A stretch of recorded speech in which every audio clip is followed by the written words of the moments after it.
அல்லாஹ்வுடைய தூதர் ஸல்லல்லாஹு அலைஹி வஸல்லம் சொன்னார்கள், அழகான ஹதீஸ் அது, யாரை அல்லாஹ் நாடுகிறானோ, யாருக்கு அல்லாஹ் நலவை செய்வானோ அவர்களுக்கு செயல்களை செய்யுமாறு அல்லாஹ் மாற்றுவான். சஹாபாக்கள் கேட்டார்கள், யா அல்லாஹ், யா ரசூலல்லாஹ், என்ன செயல்களை செய்யுமாறு அல்லாஹ் மாற்றுவான்? அல்லாஹ்வுடைய தூதர் ஸல்லல்லாஹு அலைஹி வஸல்லம் சொன்னார்கள், யுவஃபிகுஹு லிஅமலின் ஸாலிஹின் கப்லல் மௌத்.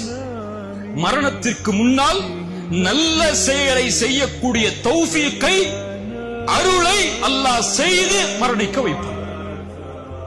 பல நல்லவர்களுடைய மரணங்களை நீங்கள் பார்த்திருக்கலாம். சுஜூதில் மரணித்திருப்பார்கள், குர்ஆனை ஓதிய நிலையில் மரணித்திருப்பார்கள், தொழுகைக்கு தயாராகக்கூடிய நிலையில் மரணித்திருப்பார்கள், மார்க்கத்தை பற்றி பேசக்கூடிய சபையில் ஒரு அறிஞர் மரணித்திருப்பார். இவர்களுடைய மரணம் இயற்கையாக ஏற்பட்ட மரணம் அல்ல.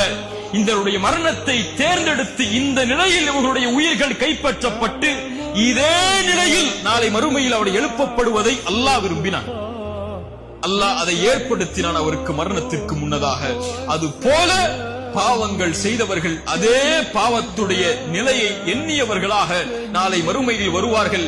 அதில் மிக கேவலமுடைய மரணத்துடைய செயல், வட்டியோடு மரணித்தவன், வட்டியை தன்னுடைய கணக்கில் கொண்டு மரணித்தவன், வட்டியோடு தன்னுடைய செல்வத்தை சேகரித்து மரணித்தவன், வட்டி கொடுத்து மரணித்தவன், வட்டியோடு தொடர்பு பட்டு மரணித்தவன் நாளை மறுமையில் எழுந்து வருவான். அந்த முஃமின்களுக்கு முன்னால், அந்த நல்லவர்களுக்கு முன்னால், அல்லாஹ் ஒதுக்கக்கூடிய வலதுபுற கூட்டத்திற்கு முன்னால், ஒட்டுமொத்த உலகத்திற்கு முன்னாலும் ஷைத்தானால் தீண்டப்பட்டவனை போல. அல்லாஹ் இந்த மரணத்தில் இருந்து நம்மை பாதுகாப்பானாக.